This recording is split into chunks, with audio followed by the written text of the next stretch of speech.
Let's get this sports podcast party started, all right?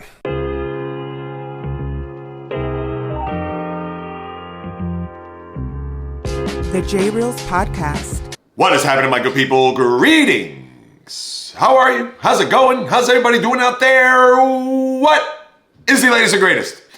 Hope everybody's doing well, feeling fantastic, in excellent spirits. Heading into the first major holiday weekend of the spring and summer, although it won't feel like that in these parts. With chock full of sports talk to uncover, as the latest podcast is here, as this is the JAYREELZ podcast with JAYREELZ. For my first timers, welcome aboard. And for those who have been banging with me going back to the very beginning, somewhere in the middle, or even as early as this past Monday, I welcome you guys and gals back. And for those who live either north, south, east, or west of New York City, if sometime around the hour of, and this is local time, of course, where I live, but let's just say, for argument's sake, at around 10:40 p.m. Eastern or 9:40 Mountain, 8:40 Central. I got all my times mixed up, but you know where I'm coming from. If you heard a collective moan and groan coming out from the Northeast, which the epicenter of that being Madison Square Garden, 33rd and 7th, Broadway, well, right off of Broadway. And if you wondered what that was that an earthquake? Oh, I felt a moan. Ooh, I heard something just shivering down my spine and went into my ear canal and got me rattled. Well, that is about 19,000 Knicks fans, as well as God knows how many hundreds of thousands, if not in the millions, in the tri-state area that watched a horror movie last night. No, it wasn't Michael Myers. No, it wasn't Freddy Krueger. No, it wasn't the Boogeyman. It was Tyrese Halliburton. It was the Indiana Pacers. And boy, there's so much to unpack with this game last night, where if you're a Knicks fan, you still have to be sick to your stomach. I'm sure you haven't had breakfast yet, or even by the time you listen to this, hopefully it'll be the day of and not days after. And even if it is days after, I'm sure if you're about to have a snack or a meal, you're probably going to put it off to the side because your appetite is just going to go belly up. And we could break this down until we're blue in the face, whether this was another epic Pacer comeback or just an absolute brutal Knick meltdown. And we'll start off with the Pacers because think about this. This is almost the unfathomable. You can't even make this up. Hollywood would have looked at this script and thrown it in the trash. Prior to the start of this postseason, since 1997, only one team has come from behind, down by at least 7 points in the final minute of a game. The record was 1,600. I couldn't even tell you what the exact number is, but the odds of you winning the lottery were a lot better than having a basketball team with a 7-point lead with less than a minute to go. That just goes to show you. The Pacers did it in the opening round series against the Bucks, as I've talked about here on the podcast, 3 weeks ago. They also did it in the second round against the Cleveland Cavaliers, where they were down by 7 with 48 seconds to go. And mind you, and that was 119-112. And in the previous series against Milwaukee, it was 118-111 with about 48 seconds to go. And then you have last night, where not only were they down by 17 points in the fourth quarter with about 6.5 minutes to go, they were down 14 points with 2 minutes and 40 seconds to go. And then they were down 9 points with 50 seconds to go. How in the hell did they pull this off? Is the horseshoe somewhere in the practice facility or in the, whatever their name of their arena is? Used to be Conseco Fieldhouse, now it's the Gainbridge Fieldhouse, whatever it is. I mean, how many more just unbelievable chances? And I understand you got to give the Pacers credit because you have to hit the shots, you have to execute all of it. But again, I'm going by from the Pacers standpoint, and trust me, I will get to the Knicks. But here they are for the third time in 4 weeks. They have done the unfathomable. And we're probably never going to see anything like this as long as I'm alive, or who knows, maybe even my grandkids' lives. Because this is something that, as sports fans, forgetting about even NBA fans, when you think about epic comebacks and collapses, we can go through a million of them. But over the span of 4 weeks, They've done this 3 times where it's only happened once in the last 27 years. I mean, and this is the Pacers. This isn't an all-time great team. This isn't a Boston Celtic team or even the Warriors from the mid-20 teens or the Jordan Bulls or Irving Magic Johnson's Lakers. No, this is the Pacers. And I'm not trying to knock them or trying to throw ice cold water on them. But again, this is not a situation where this Pacer team is a juggernaut or this Pacer team is one of the all-time greats. No.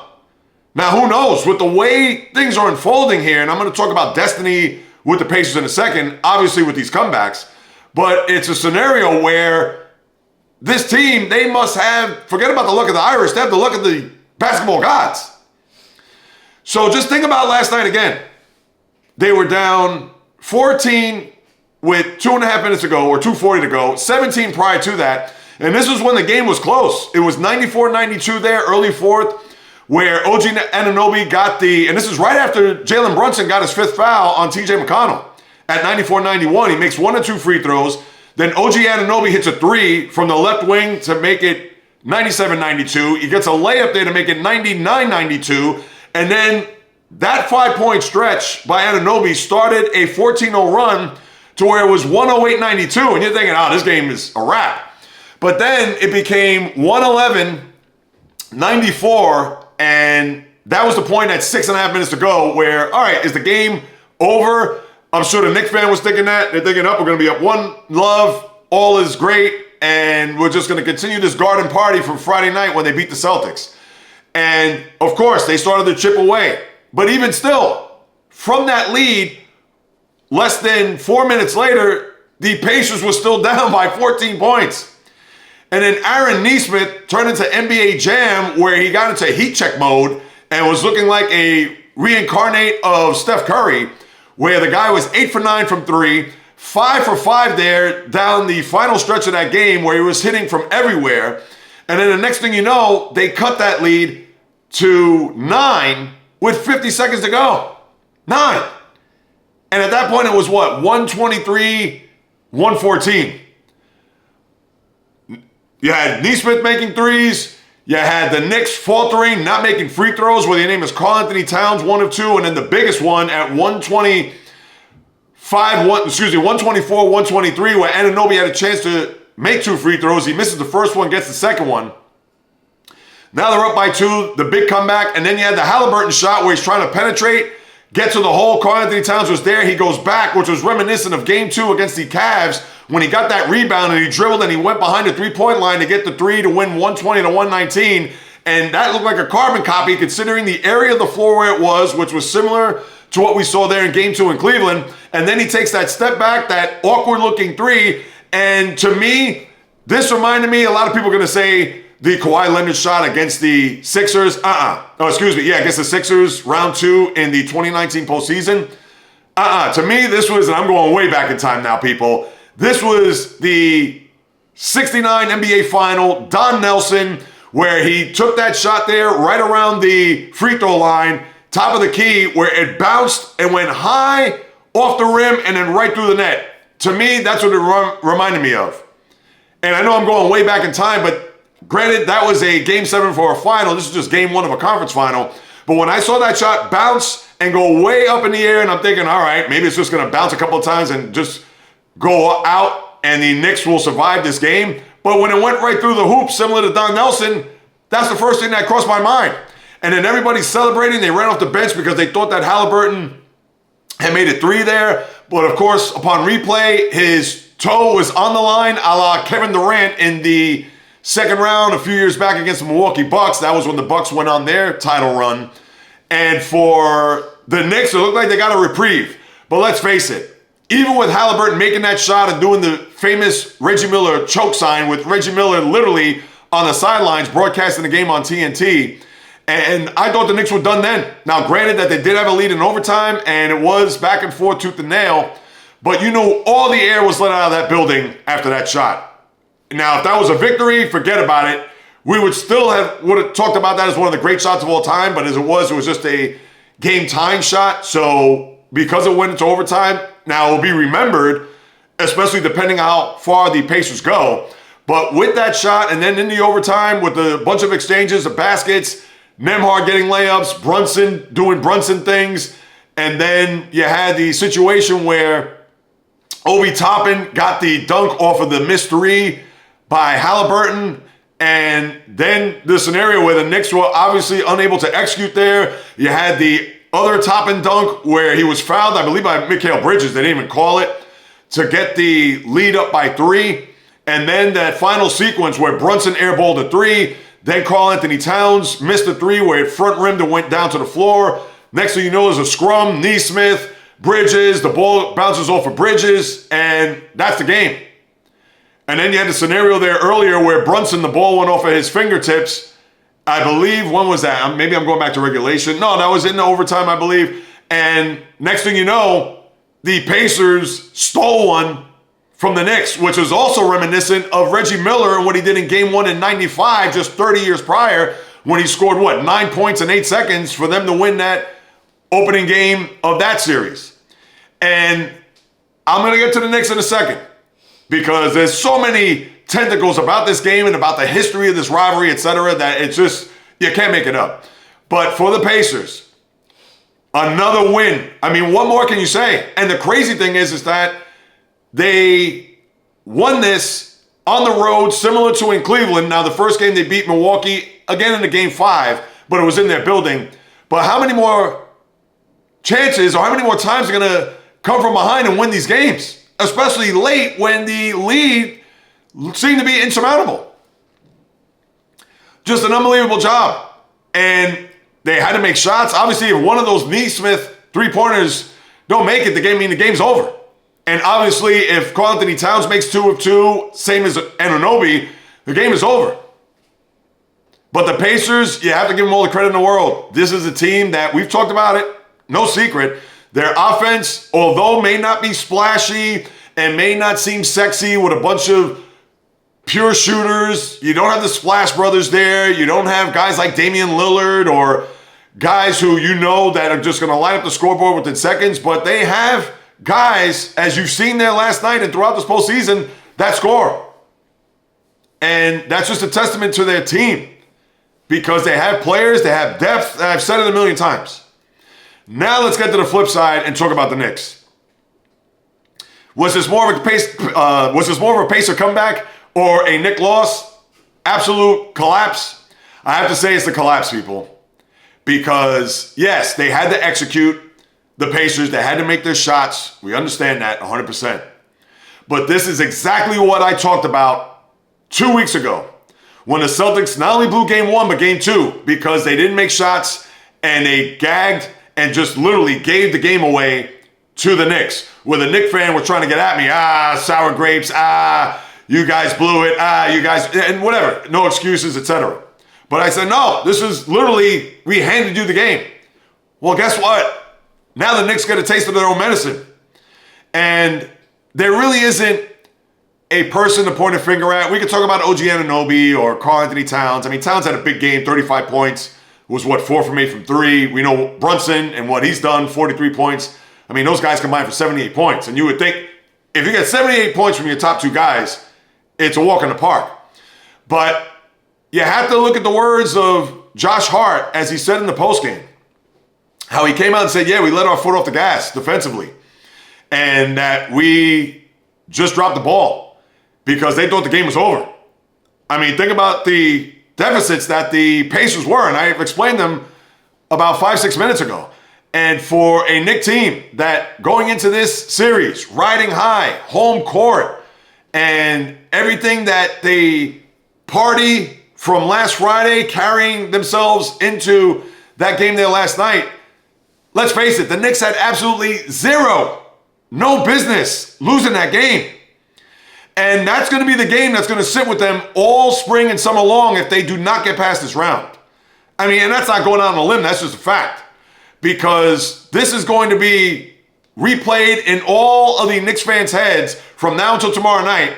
And if they don't get out of New York with a win, who knows? This could be a 5-game series, which a lot of people did not expect. And I'm not saying that that's the trajectory of this series, but you have to think that the confidence and even the swag of this team, knowing that the team in gold and blue could score with the best of them. And yes, they don't have the sexy all-star or the superstar player on their team. And even though Tyrese Halliburton is a guy that's teetering on superstardom, but he's not there yet in my eyes. But people are going to look at that and say, it's Indiana, they'll fold. They haven't folded in any of these series. And you have to give them all the credit in the world. But again, going back to the Knicks, this is a flat-out, just brutal, even embarrassing loss, because that game was in your building, in your hands, and somehow, some way, you let it slip. And you made Aaron Nesmith out to be Craig Hodges, Steph Curry, Ray Allen, and Reggie Miller all wrapped up in one. And maybe the ghost of Reggie Miller somehow, some way got into the body of Nesmith in order for the Pacers to have this comeback. So no matter how you slice it, no matter how you cut it, and it is another thing when you think about the history, Knicks, Pacers, etc., and talking about that game one loss back in 95, do you know that the Knicks have never won a series after losing game one at home? I mean, think about that. The Knicks go back to 1946. And I understand they have not had a lot of success here in the 21st century. But they do have a lengthy playoff history where in their building, in a game one, they have never won a series. Now, I understand maybe it's time to finally snap that. But after suffering this type of loss, you have to be beyond just deep in your thoughts and think that we're not going to get out of the series alive. Now, if there is a plus, if there is any silver lining, is that it's just the first game. And the Knicks, obviously, for, let's say, 46 minutes or 45 plus, had control of the game. And even though it was back and forth, etc., it was literally a 2-point game early fourth quarter, 94-92. But, I mean, for them to just take the foot off the gas, and for them not to be able to get another key basket or make a free throw, or even better yet, how about a defensive stop? And I'm sure they're going to try to flush this as quick as possible. But here's the one thing about these losses that somehow, some way, you never get to erase them. And who knows, if the Knicks come out and win Friday night, 120-105, will all be forgotten? Well, in that moment it will be. But again, they'll be going to Indiana thinking that we should be up 2-0 as opposed to 1-1. And I still think it's going to be a long series. And I still think that they're going to rebound. They'll bounce back. They'll find a way. But this is one that will stick to their ribs. I'm sorry. And if they lose this series, this will be forever remembered. You want to call it the Aaron Nesmith game. You want to call it the Knick meltdown, whatever it is. But if you're a Knick fan this morning, you probably haven't even eaten, let alone slept a wink since that game last night. So now let's get to real quick with Destiny and the Pacers. I'm not going to sit here and say they're going to win the NBA championship this year, but with the way things are falling, and you know every time that there's a playoff run, there's always that one game or one instance or what have you. And here's the thing. Think back to game one of the Eastern Conference Finals last year, when the Pacers went up against the Celtics and the Pacers had a 3-point lead. I believe, 114-111 if I'm not mistaken. I should notice just like that. 114-111. They had a terrible inbounds pass, and they had a situation where Jaylen Brown was in the corner, where Pascal Siakam literally had him blanketed, but made a 3-point shot in the corner as time was expiring. And that propelled them to win game one, and then obviously sweep the Pacers out of the Eastern Conference Finals. Do I think it's going to be a sweep this time around? No. But you want to talk about learning your lessons from last year in game one, and here it is exactly a year later where they had a scenario where they could have just folded their tents. All right, we'll come back in game two, and that's it. They did not. So if anything, history taught them a lesson that not to give up because of what happened there in game one against the Celtics. And now here it is. They could go up 2-0 back to Indiana heading into a Memorial Day weekend where they may not even want to come back to New York. I don't think that's going to happen. But boy, if that wasn't telling, considering what they've done here, whether it's the comeback against Milwaukee, the comeback against Cleveland, now you have this. These are the nuggets that people will remember forever, especially if they win an NBA title. And right now, they're on the path. Now, I understand they still have a lot of work to do. They still have 7 more wins to secure in order for them to raise that trophy above their heads. But I got news for you. The basketball gods seem to be shining on the Pacers right at this moment. And if this magic continues, how could you not see them winning an NBA championship? Just food for thought, people. Now, let's get to the other NBA series, because obviously I could talk about this for the whole hour, but there's a lot of other things to get to. As far as the OKC Minnesota Timberwolves series, now even if the T-Wolves lose tonight, they go back home, no harm, no foul. OKC takes care of home court, etc. And I'll talk about game 2 in a minute. But as far as game 1 goes, Minnesota obviously had a very good first half. Julius Randle with 20 points. Not a good shooting performance there by Anthony Edwards. What did he have? 18 points on 5 of 13 shooting. And for the T-Wolves to have a short lead at the half, only 4 points, but you would have thought that they would have hung in the game, maybe found a way. Fourth quarter, close game. Anthony Edwards, he'll turn on the Jets, and the next thing you know, they steal a game 1 from OKC, considering that the Nuggets did that in the previous round against them in a game 1. But that was not to be the case. You had SGA, who is now officially the MVP of the league. And for him to have 20 of his 31 points in the second half, Julius Randle cools off. Obviously, Anthony Edwards doesn't have any answers. And the Thunder go away with, 114-86, whatever the final score was. But they obviously beat them up badly, 70-40, outscored them by 30 in the second half. And the T-Wolves have to go back to square one to see how they're going to perform tonight, because if this is going to be a long series, and when I mean long 6-7, it could still go 6 even if the T-Wolves lose tonight. But I think it's imperative for them to win, because as you get deeper into the series, and even if they do come back to OKC tied after losing tonight, I would think they're still relatively a young team that they would want to be able to win a game in that building, to know that even if they go back to OKC tied at 2 with a winning game 2, they know they can win in that building. Because they could blow out the Thunder in games 3 and 4 and tie the series and go to OKC with all the momentum in the world, but then next thing you know, they'll have a 20-3 run in the second quarter, and then the T-Wolves will not be heard from the rest of game 5. So I think just for their psyche and maybe a little bit for their confidence to get this game tonight, I would think Anthony Edwards is going to play better. I know that he says he's going to have to try to figure out some of these defensive schemes that have been thrown at him, because you all know the Thunder have a plethora of top-notch defensive players that could throw a ton of bodies there at Ant-Man. And with Randle, listen, he got his points there in the first half and certainly has been a revelation here in this postseason. But we all know that if Edwards is going to have games like he had on Tuesday night, the T-Wolves have no chance. And it's not to say he has to score 45 in order for them to win, because we've seen players that go off, and just because they score a ton of points doesn't automatically mean that it's going to be a winning formula for a team that night or even for that series. But we know that his offensive output has to be a lot better than what you saw there in game 1. And let's see. I would think OKC, knowing that with SGA being the MVP and they'll have the trophy there prior to the game, which is going to just amp up their fan base even more.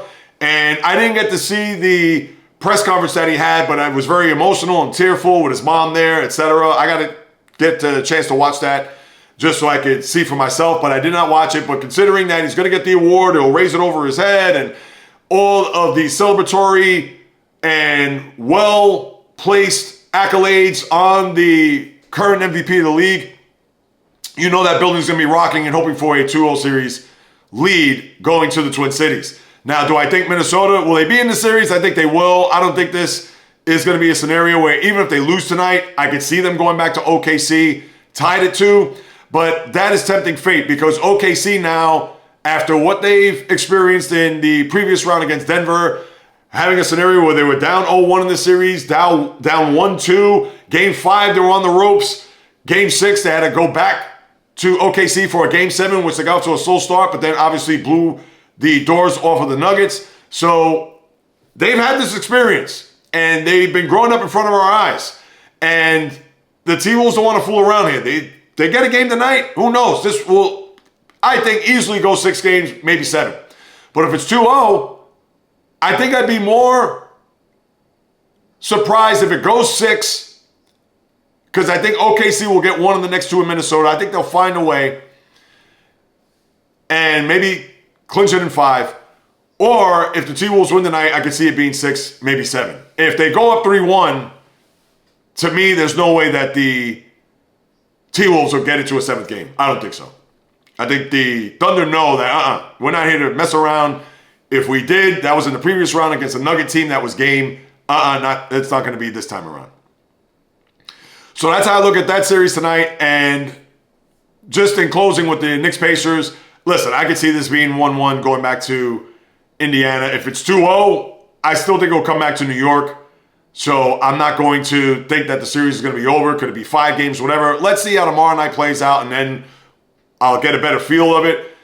It's no way to get premature or go overboard based on what happened there last night, because it's not as if the Knicks can't play. We know they can, and obviously that was a game they should have won, but we'll see what happens after tomorrow, and obviously we'll take it from there. Now, let me lace up my skates, and we'll go through the National Hockey League. As we know, the conference finals have begun there, and similar to what we saw last night, now obviously, different set of encyclopedias, considering that Indiana, New York, and even though Edmonton and Dallas, with their recent playoff history, now back-to-back years facing off in the conference finals, but last night, Edmonton gets off to a 3-1 lead, and they had a late penalty there in the second period, which carried over into the third. And boy, was that damning, because from that point on, that's when Edmonton just wilted.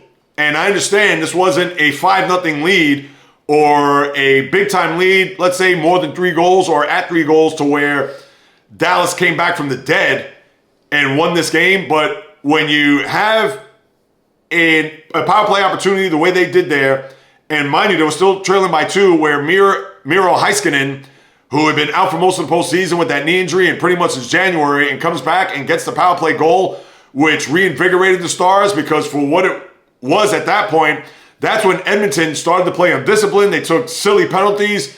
Literally after that goal was scored by Heiskanen, you had another penalty, which the Stars cashed in on a power play goal by Michael Granlund, who was the hero in the previous series against the Jets, and then another scenario where the Oilers get caught with another penalty, and then after that, another power play goal, which had the Stars then take the lead at that point. And for the Stars, who had a 5-goal third period, and Edmonton, who got off to a tremendous start there, and you were thinking, all right, maybe if they survive this power play and they're up 3-1, maybe they could get home with a Game 1 victory. Not to be the case. Dallas does not fool around with that 5-goal third period, and now Edmonton on their heels a little bit. Although I think they'll be fine, I think they do need to get this next game, although we've seen them come from behind, down 0-2 on the road when they went to LA and lost the first 2 games, but the Stars aren't the Kings. So, and even though the Stars could have their hiccups along the way, but the Stars could be aligned to where they could finally get out of a conference final, because remember, 2 years ago, they lost in the conference final to Vegas. And then last year to Edmonton, and now here it is. Maybe the third time's the charm. Maybe this is a scenario where the ghosts of conference finals past will finally dissipate in order for them to get themselves to the Stanley Cup final, which they did back in the pandemic year of 2020 when they lost to Tampa. So let's see if these Stars will shine again there tomorrow night, or will Edmonton Stars rise to the occasion and have a big performance to where they could bring the series to Edmonton tied at 1, which I think they will. Edmonton, I think, will find a way. Obviously, they picked the wrong time and certainly the wrong period to not play discipline, to all of a sudden have a bit of a meltdown.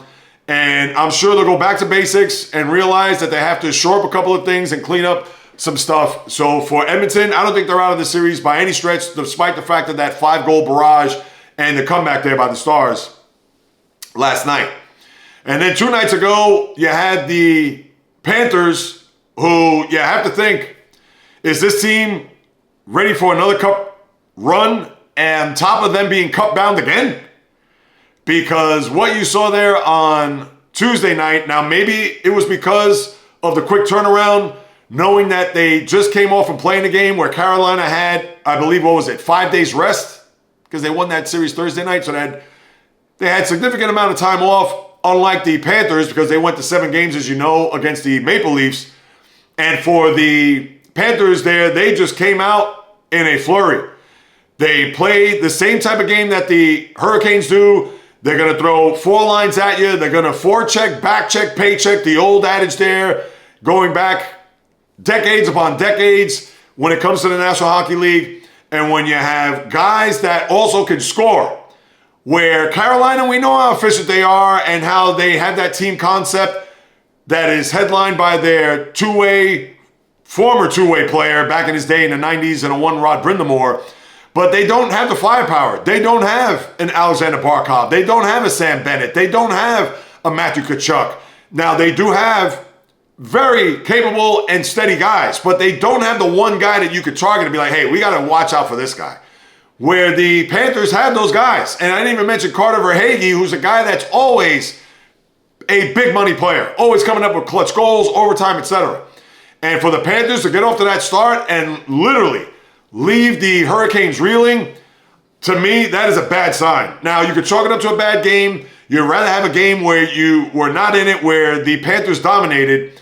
And Frederik Andersen, I have question marks about him. I understand he's played very well here in this postseason, but in big spots, can he deliver? Where with Sergei Bobrovsky, prior to these last 2 years in their cup run, that was always a question mark with him. Always gave up soft goals, bad goals, can't rely on him. Yes, he could be a top 2, 3, 4 goaltender in the sport, but he never delivered when the money's on the line. Well, he has certainly silenced that times 10 over the last couple of years. And now Anderson's going to have to step up his game to get anywhere close to Bobrovsky if they have any chance of advancing here in this conference final. And tonight, I would not be shocked if the Panthers win. I think I'd be more shocked if the Hurricanes win. Now, mind you, if the Hurricanes win a 2-1, 3-2 game, or let's say if they win in overtime, would I be shocked? Of course not. But I feel more confident knowing that the Panthers and their track record, could I see them leaving Carolina with a 4-1 win or 5-2 similar to what we saw there the other night? Absolutely not. But if Carolina has any shot, and of course, they do not want to go down 0-2 back to Sunrise because that crowd is going to taste it. I'm sure the team is going to say, we don't want to get back on the plane. We swept Carolina out of the conference final 2 years ago, and not to say it's going to be a carbon copy, but again, Carolina is that team. They are steady, at times spectacular, but they're not a team that is going to have you to the point where, oh, geez, I'm going to stay up all night because we got to channel our efforts and energy towards this guy or this line or this couple of players.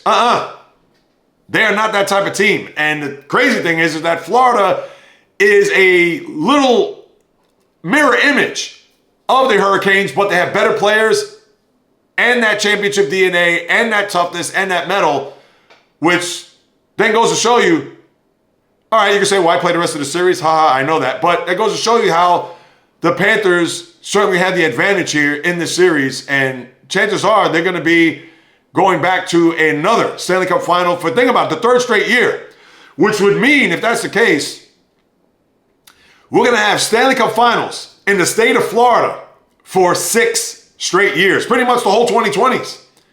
Now, mind you, in 2020, they had to play, I believe that, what was that, in Edmonton or Toronto, because they had to play in the bubble, we understand.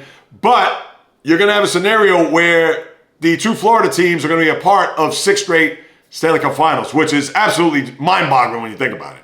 But it's just a testament to how great the Lightning were in the early part of the decade and how great the Panthers have been here in the middle part of this decade. So you got those 2 series, you got conference finals, obviously underway. Looking forward to seeing how this all unfolds. And of course, on Monday, we'll recap a bunch of these games because you're going to have a lot of these games getting into the middle part of the series. And obviously that being a good, smooth transition when we get to Memorial Day and obviously the unofficial beginning of summer, etc. So we'll keep our eyes on that. And real quick, I don't have to break down the schedule for you because you already know it's going to be one night on, one night off for both the NBA and the NHL when it comes to their conference finals. So tonight, you're going to have Game 2 between Florida, Carolina, Game 2 between Minnesota and Oklahoma City.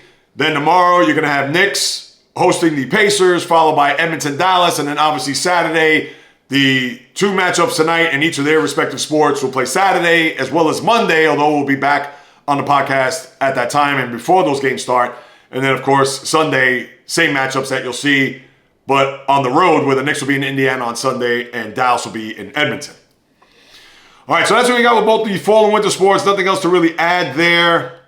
So let's just cut right to it where baseball, a lot of the teams almost at the third pole of the season. When we get to Monday, we'll do more of a 30,000-foot overview of the sport.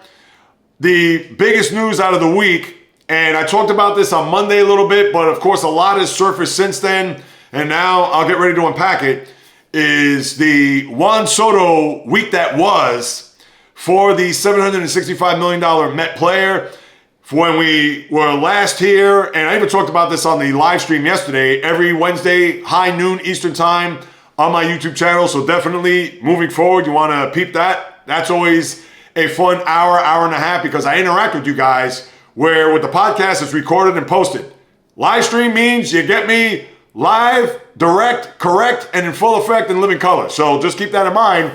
If you have your lunch hour open or eating breakfast on the West Coast, so you'll get to see me and we'll banter back and forth in the chat room talking about what it is happening in sports. But I digress with the situation on Monday. We talked about Juan Soto, how had a bad weekend in the Bronx, 1 for 10. Reports were surfacing about him not hustling out that ball in the 8th inning, which we then saw later that night on Monday in Boston hitting the ball off the wall, which I'll get to as far as his hustling goes. But then you had this scenario where Bob Klapisch, the longtime writer, New York Star Ledger, and even Michael Kay, I guess from whatever sources that he got this from, to where Klapisch came out and said that his family wanted him to sign with the Mets, where Soto actually wanted to sign with the Yankees. Which then begs the question, I understand your family is going to have tremendous input on your decision-making and maybe even influence that, but at the end of the day, you're the one that's lacing up the cleats. You're the one that's getting in the batter's box. You're the one that's getting into the outfield. So, yes, I understand you're going to take your family's input, advice, etc., close to the vest or close to your heart. But at the end of the day, it's your decision. If you wanted to sign with the Yankees, then you should have. Now, I understand that's all water under the bridge. There's no way to get the genie back in the bottle. But when that came out, I could see where the family wanted to push that, maybe because of the perks, the tickets, and the luxury suite, and whatever else that was tacked on to that deal for Soto prior to him signing that in Flushing as opposed to the Bronx. But when I saw that, where I'm thinking, wow, I understand how family's important to him. You heard him say that a million times in a press conference. But to the point where he really wanted to sign with the Yankees, and yes, you could do the math where saluting the manager, Aaron Boone, prior to him getting into the batter's box, then the back and forth with the fans and all the hugs, Judge in center field. I'm not going to get crazy about him not meeting Judge, where Judge ran away. I think that was prior to game 1 of the series. Listen, the Yankee fan, they could try to troll the Met fan all they want with that little video. I'm not buying that, please, in the least. Obviously, they did meet up prior to the 3rd game of the Subway Series, so whatever. All seemed to be fine. But for Klapisch to come out and say that with the family, I mean, really, is that a situation where we're going to now unpack that as I am right now, but to the point whether or not his heart is still in the Bronx, but his body is in Flushing? I mean, come on. I mean, seriously, that's number one. The second thing with Kay, where he says, oh, he's so glum in the clubhouse based on the sources that I heard from. Now, let's face it. Kay is a Yankee fan. So he's going to do whatever he can to tweak the Met fan or the Met hierarchy or whatever it may be, because this goes back to him getting his ego bruised by the best broadcast booth in New York, that being Gary Cohen, Keith Hernandez, Ron Darling, and him coming on his radio show because of the ads that were SNY, the ads on ESPN when he did his show, and how he had to puff out his chest to say, well, hey, I would think we're the best. I mean, stop. So Kay, his words, you just literally just throw it in the garbage and that's it, or maybe even better yet, in the toilet and flush it. So I'm not going to go crazy based on what he says. And listen, he has more sources and insiders than I do. So I'm not trying to say that he is inaccurate or it's erroneous, but again, consider the source. That's like me coming out and wanting to disparage the Yankee faithful by saying something that I found out and just to do it to tweak them. So I'm not going to take all of this stuff to heart or all this stuff to be like, oh my God, yeah, you're right. Oh, Soto, oh this, oh that.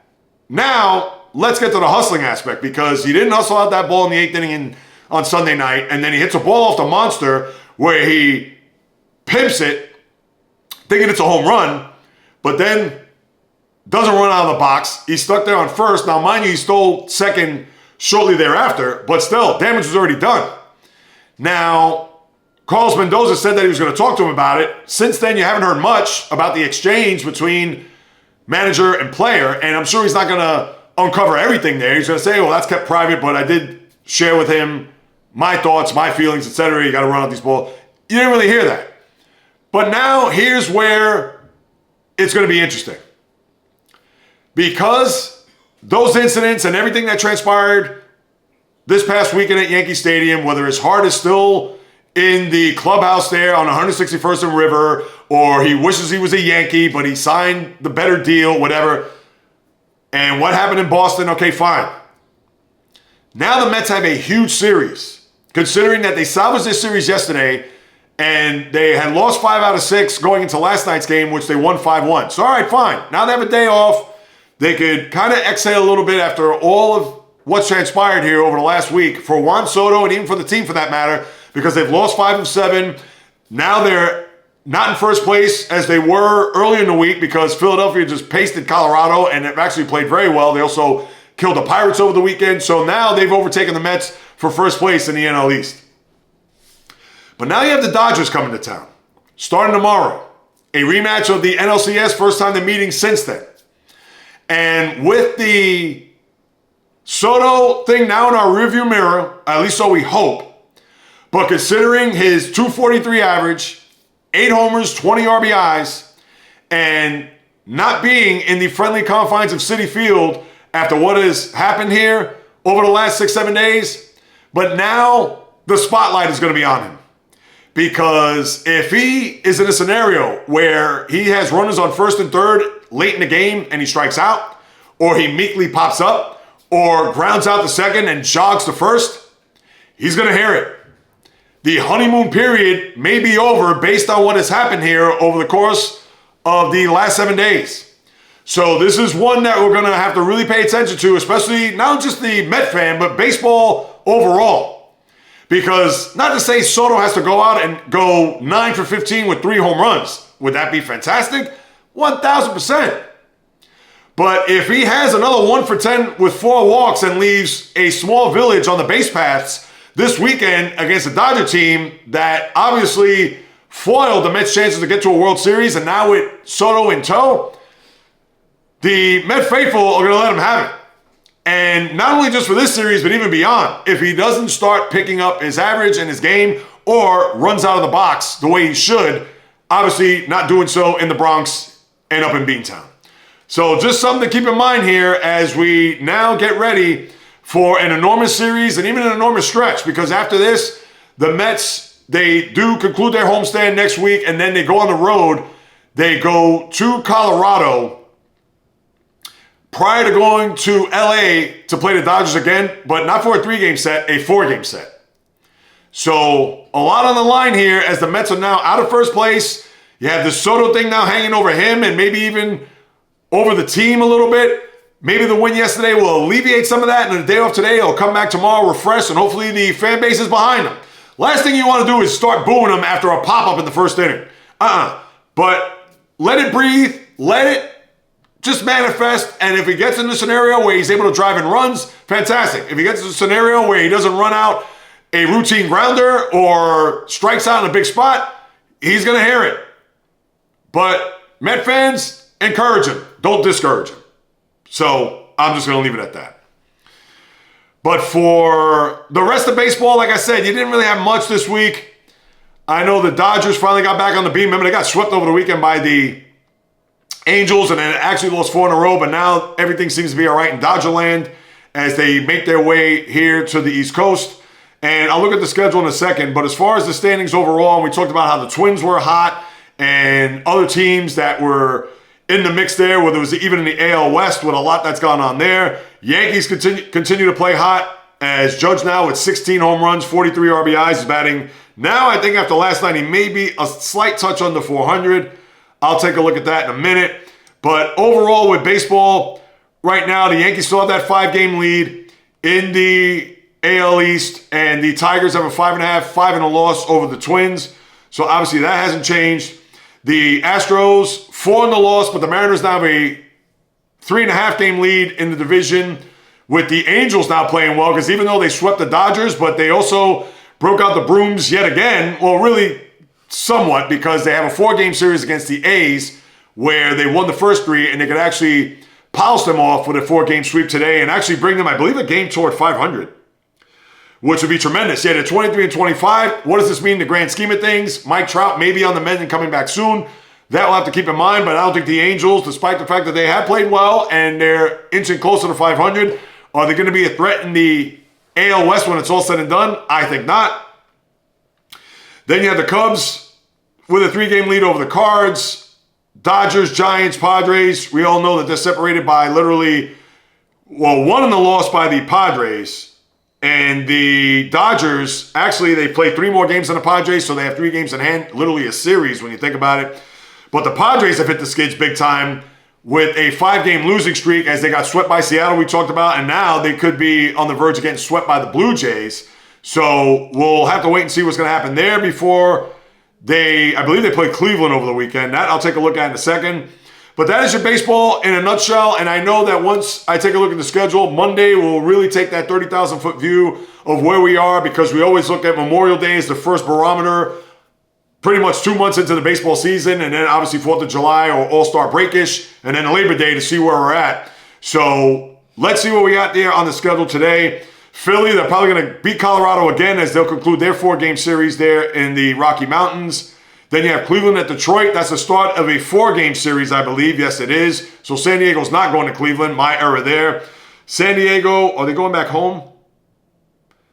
San Diego, they're going to Atlanta this weekend. So my apologies there. I knew they were on the road, but for some reason I thought Cleveland. One more time, they're in Detroit. But other series that are going to conclude, you know about Angels A's today. San Diego, Toronto, Texas Rangers. As DeGrom actually pitched well last night. He went 7 innings, 2 runs, 3 hits, 1 walk, 9 strikeouts. But they blew the game where Jason Dominguez had a walk-off, so another series win there for the Yanks. And then you have Milwaukee at Pittsburgh, where that's a 4-game set. Atlanta concludes their series at Washington, Baltimore at Boston before we get to the weekend. And we have Chicago, Cincinnati. The games of no, Toronto at Tampa, Baltimore, Boston. So wait a minute, that is a start of a 4-game series tonight in Beantown between the Orioles and Red Sox.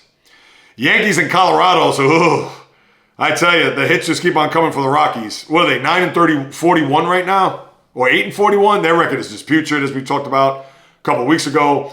Arizona, St. Louis, good series there. Seattle at Houston, there's a series to pay attention to. Battle there in the AL West. So let's see if Houston could get even closer. Kansas City, Minnesota, another series that's of note. Texas at the White Sox, Dodgers, Mets, Phillies at Athletics. So, yeah, that's what you have there with baseball there for the remainder of the holiday weekend. Now, let me turn my attention. I'll put my helmet and shoulder pads for the NFL and then have a couple other loose things before I wrap up. As far as the football goes, the Tush Push. Decision was made yesterday, and the Tush Push, unfortunately, is here to stay.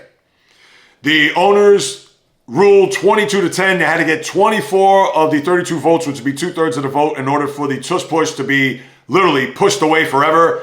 So obviously that's not going to be the case. But then you had the scenario afterwards where I read that tensions all of a sudden arose and tempers were flaring because the owner of the Eagles, Jeffrey Luria, got on his soapbox for, I believe it was a speech over an hour, where he was talking about how the competitive advantage that they've been able to use over the last couple of years and how it was a joke that you guys, meaning the owners, that the ones that wanted to get rid of it, it's a legal football play, blah, blah, blah, yada, yada, yada. And then even Luria came out and made just an awful remark regarding a teenage boy and wet dreams, and it went off the rails, and there were a lot of murmurs and just a lot of tension in the room, and it was just crazy.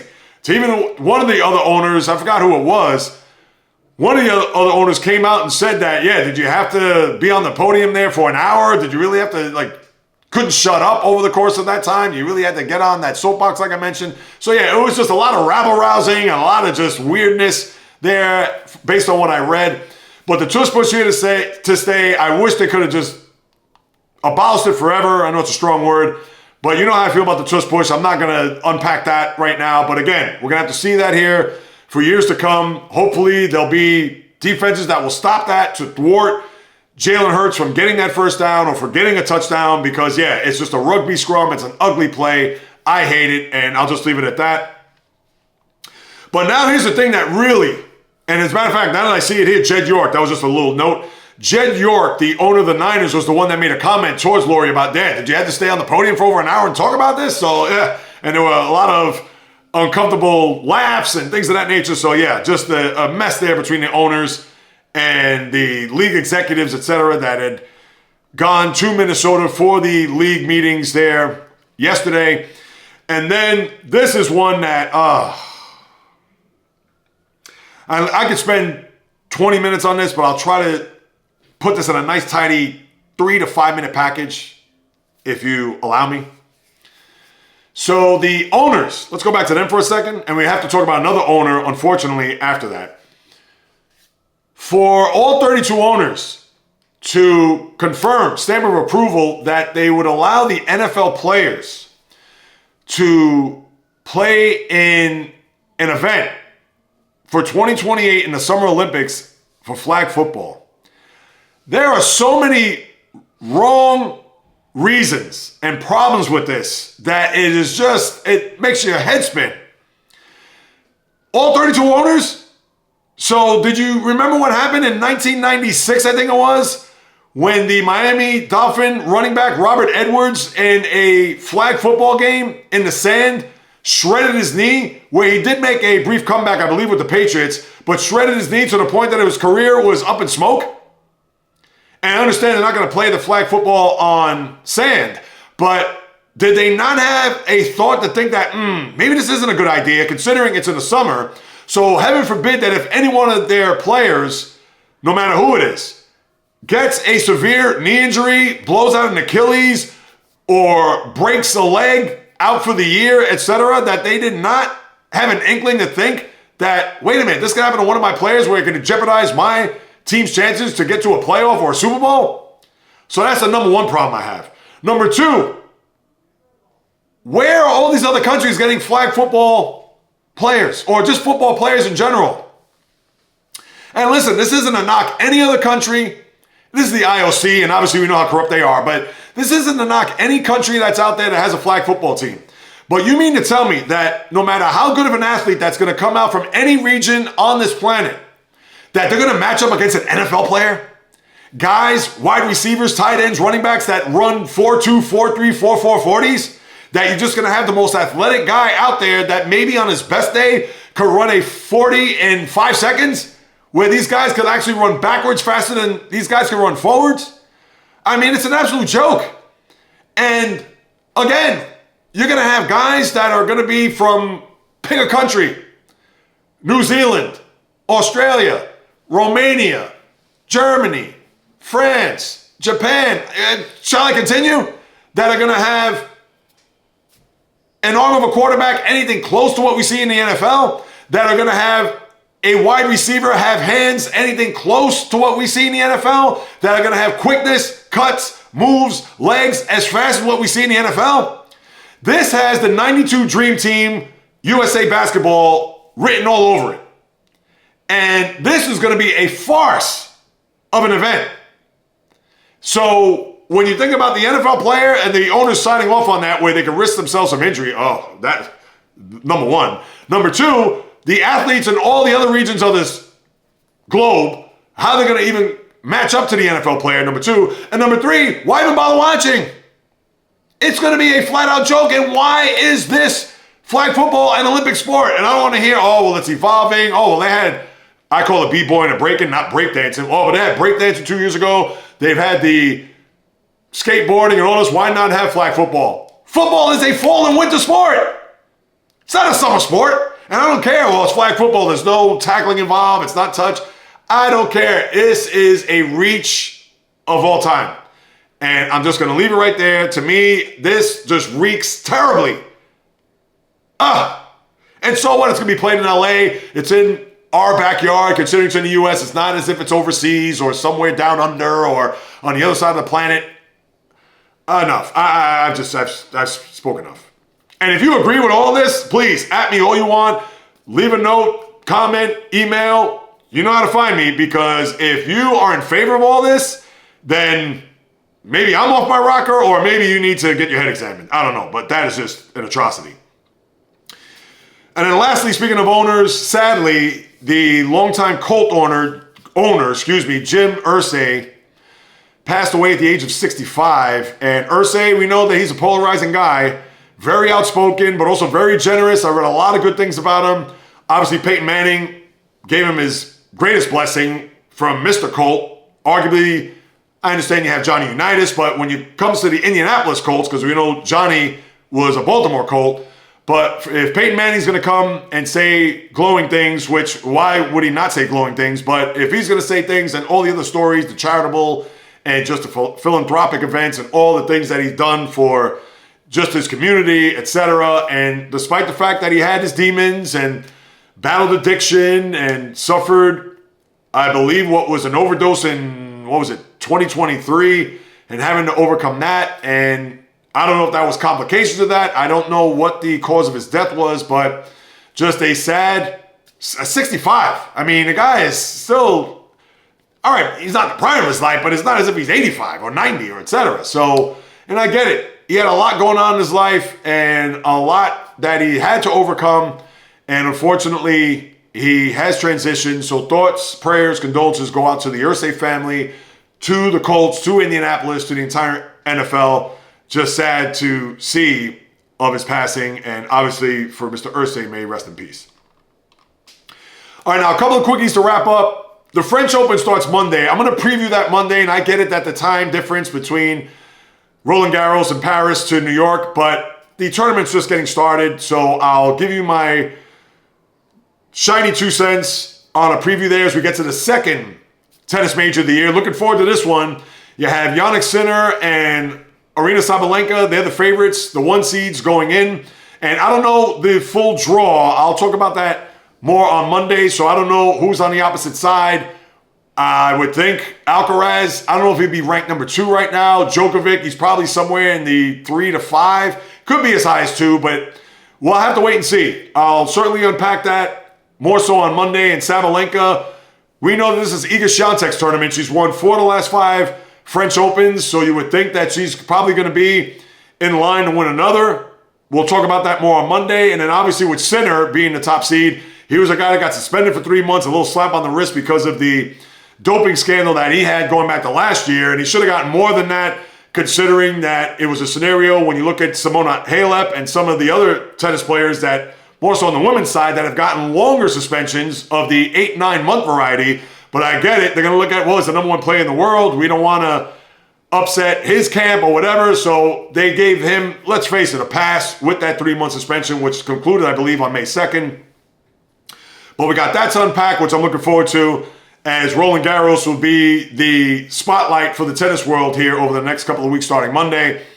So we'll touch on that. And then, not to rehash, regurgitate past podcasts and past things that I've said about this upcoming event, but I will say this.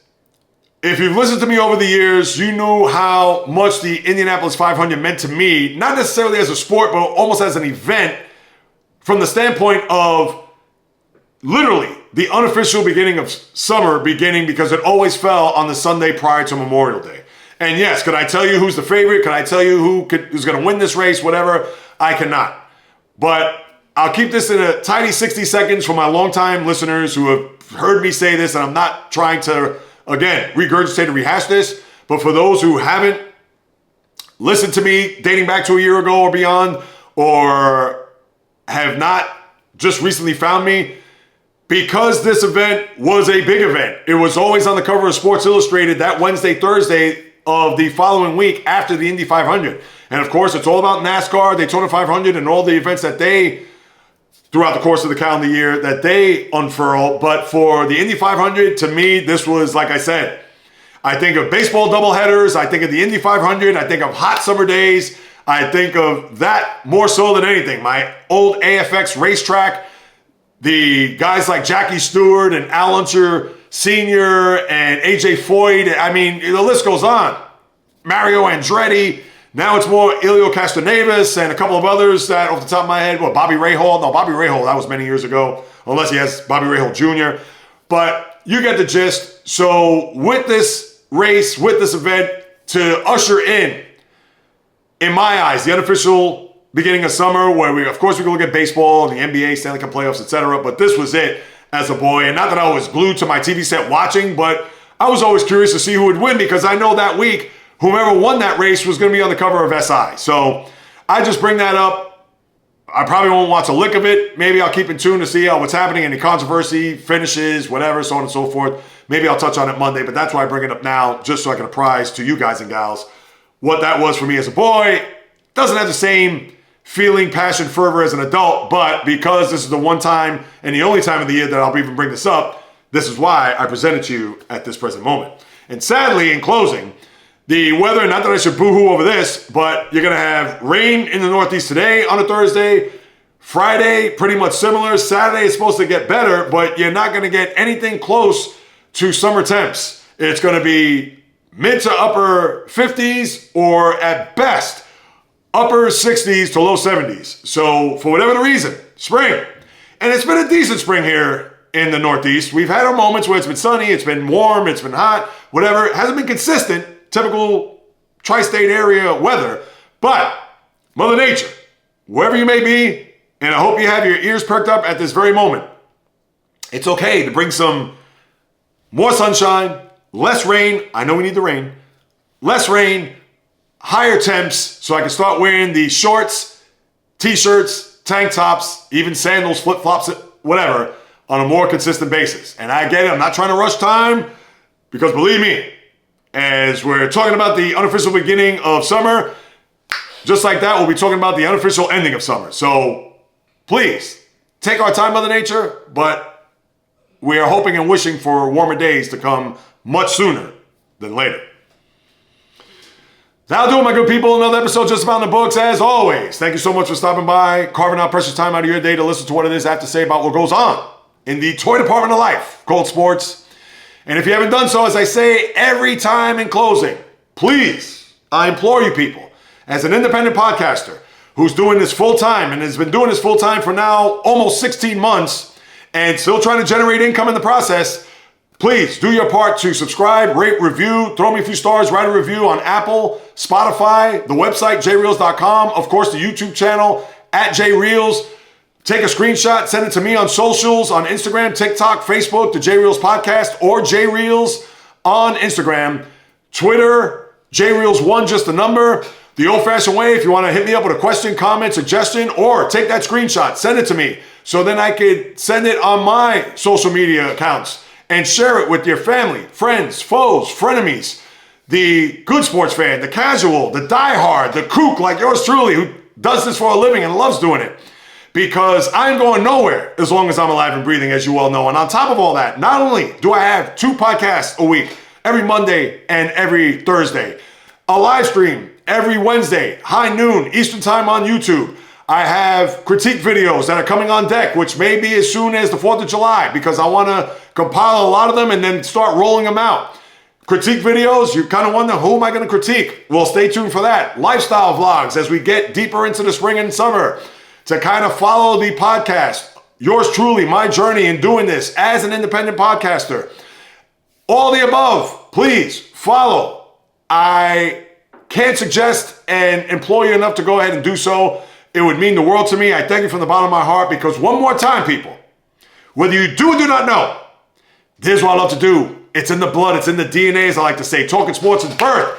I got my 10,000 hours times 5 because I wouldn't be sitting in front of this microphone or this camera if I did not have the passion, fire, fury, or energy. Of course not, but because I do. And because, again, the love for doing this, here I am, front and center with nothing but uncut, unapologetic, authentic, transparent, you name it. When I talk about what happens, anything and everything, on the diamond, ice, gridiron, hardwood, golf course, racetrack, tennis court, boxing ring, octagon, you name it, from my lips to your ears, from my heart to your soul, from where I am to wherever you are, the JAYREELZ podcast always comes correct, direct, and in full effect. From the South Bronx to South Beach to South Central to South Pacific and all points beyond, peace, love, and God bless everybody. Have a happy, healthy Memorial Day weekend, whatever it is that you may do. And until next time on the JAYREELZ podcast, on the flip, baby.